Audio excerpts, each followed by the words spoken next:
quick demo on how to get these pesky lines out of a fat quarter. So you just got a nice pretty bundle, or maybe you put a bundle together like I did here. And every time you unfold a fat quarter, you think to yourself, do I really have to press it? Do I have to iron this? I mean, I really just want to get to cutting. But I promise you don't want to cut anything with these kinds of creases. So it's not the fastest.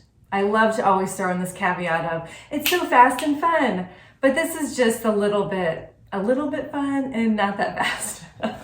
But it works, it works. Okay, so I'm gonna use a spray bottle. A lot of people like to use their steam on their iron, but in this situation, it's not gonna work as well for you because you wanna do a lot of massaging.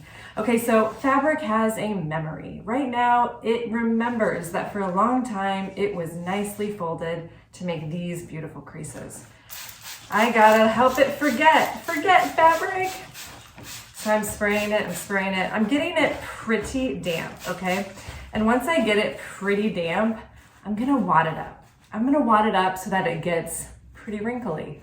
And you're gonna think, you're going in the opposite direction, Suze.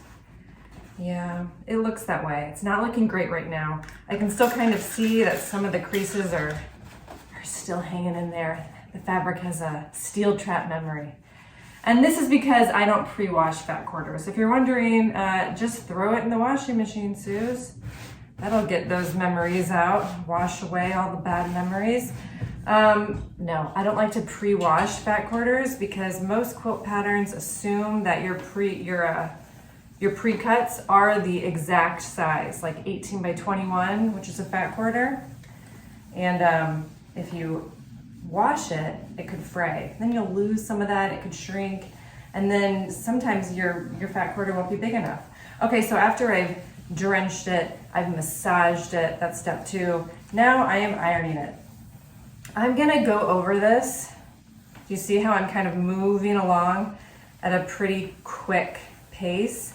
I don't wanna hover too long over any of these really wet spots because that's gonna scorch the fabric.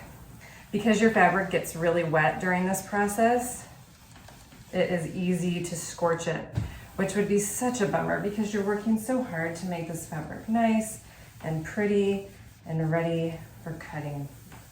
Now, I'm not gonna clip this video to be like, and now you're done, because I do want you to see the amount of time it will take.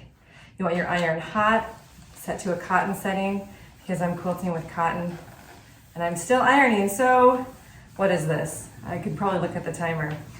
Factor in 5 minutes. No, we'll say 4 minutes. Factor in 4 minutes of massaging and then pressing.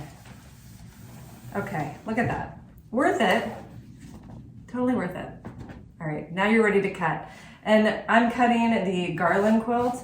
So I'm gonna stack probably 3 to 4 of these fat quarters on top of each other and cut a bunch that way. I love to do that when I'm cutting, just all at the same time. All right, see ya.